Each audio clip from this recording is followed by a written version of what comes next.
Alright, so this is my review for Saga by Brian K. Vaughan with art by Fiona Staples, and it's published through Image. Um, I actually jumped on this series with issue 3, went back, got the first 2 issues, and I've kind of been keeping track of it, but I just didn't really review it with my other comic reviews, so this is just going to go ahead and be one straight shot for the first 6 issues thus far. The series has been semi-hyped for Brian K. Vaughan, mostly because he's done, I've been told, outstanding work on Why the Last Man for Image. I never read any of that, so I just kind of picked this up based on the recommendation, and I kind of read through interviews about what the series was being hyped up as, and I'm going to be honest, the series is a bit underwhelming from what they advertise it at. This is basically a what you see is what you get type of series.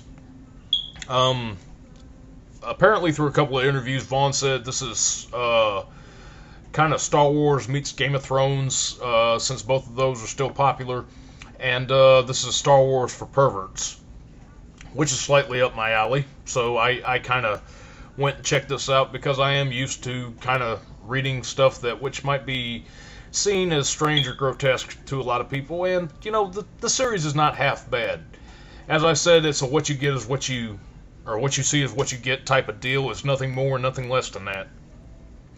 Vaughn touts this, you know, he and his wife recently welcomed a child, and he's throwing, you know, his experiences into a fantastical story with, you know, a harsh economy and, you know, parallels to the government about, you know, the way the United States is right now. And you know what? I'm tired of hearing about that, and I'm going to address sometime on down the line how I feel about a lot of that stuff being thrown out in entertainment. But political stuff, I'm not really paying attention to in this. I'm just looking for a good escapist story, and I seem to have found that in here. Through its characters, through its strange aesthetics, and Fiona Staples' artwork is pretty good, actually. The story is basically about Marco, who is the ram-headed guy you see in this picture, and Alana, our strange, pixie, dragon-winged, slightly strange character. Both of them are sought by a group called the Coalition because of their misogyny. They're of 2 different species, and they recently welcomed their first child into the world. And they want them caught and killed and sequestered before news of the misogyny gets out, because obviously interspecies breeding is a big taboo throughout the universe, and their coupling could kind of spell doom. And it kind of has to do with the fact that one of their parents, I can't remember who, wrote a book about interspecies coming together and the ideas of romance, and this is kind of how they got hooked up in the first place. Because what they allude to was that Marco is a political prisoner who is a conscientious objector. He's kind of like, he's a ram-headed version of Batosai the Manslayer from Rurouni Kenshin. And basically he just had enough of the killing, and he's attempting to lead a pseudo-pacifistic lifestyle. And when he was kept in prison, Alana was his prison guard, and within 12 hours they got to talking, and I guess they fell in love. She helped him escape, they got married, and then they have a kid, and they've been on the run for the past few months. And this is kind of detailing their story. Now, as they're on the run, they come into a lot of contact with weird stuff, and weird stuff is going to be prevalent throughout this. With the Star Wars for perverts aspect, you're going to be seeing some sex scenes in here. Not in, you know, like Avatar, where you see a lot of sex scenes, especially prevalent in ferals, nor is the gore cranked up to the max. This is still, I mean, like, they still will have sex scenes, there will be gore in this, but it's, you know, it's controlled. It's not so sporadic throughout the book that you get tired of it just because it's shock value. It does focus on some characters, and I like that. There are 2 characters who are chasing them throughout this. One of them is a robot, and the other one is a freelance bounty hunter, and I'll get to the bounty hunter in a minute.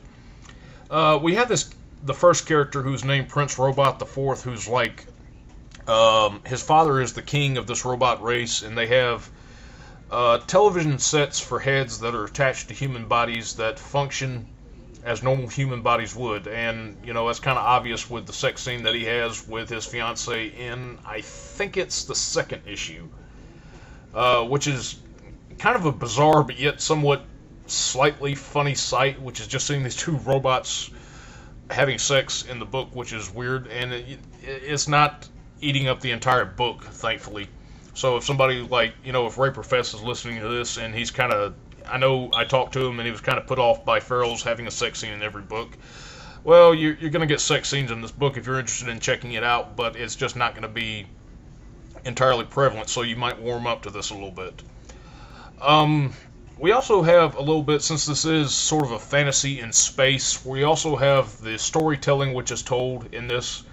The narration is done from the perspectives of Hazel, who is the child that Marco and Alana had.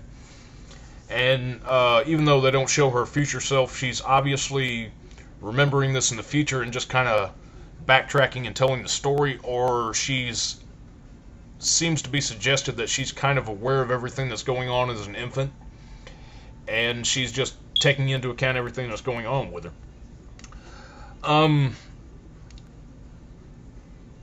And she kind of has an interesting relationship, which has not been discussed in the book yet, but there's this ghost who is helping Marco and Alana and Hazel escape while they're being pursued. She's like this monkey-faced ghost, and she's an upper body with her intestines hanging out, and the couple, or like the parents and the ghost, kind of struck a deal that if she can hide during the day inside the baby, because the ghosts need a place to go hide when dawn is coming, or their spirits basically disappear, and she can come out at night and help them in any way she needs to,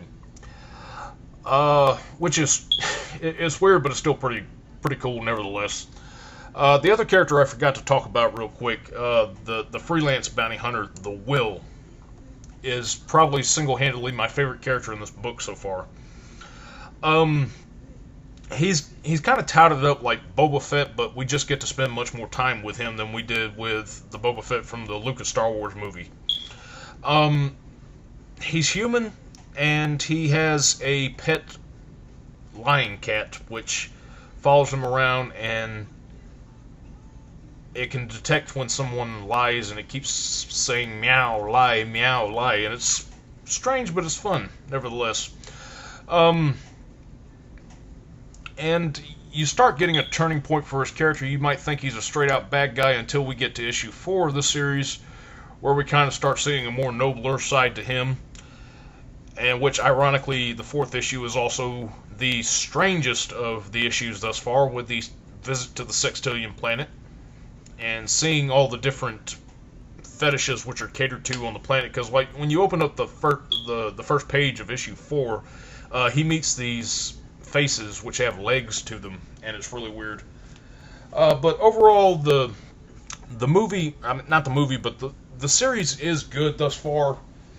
As I said, if you're looking for a sort of what you see is what you get type deal, and despite all its hype, it is still a pretty good escapist comic book to get into. I actually plan on sticking with this and seeing where it goes. If it's any indication of what he did with Y the Last Man, which I never read, but I know went for 100 issues, he's probably going to go for the same thing with this. So if you're looking for a pseudo-perverse Star Wars escapist tale, I would actually recommend that you go and give these 6 issues a shot and see whether or not you like it.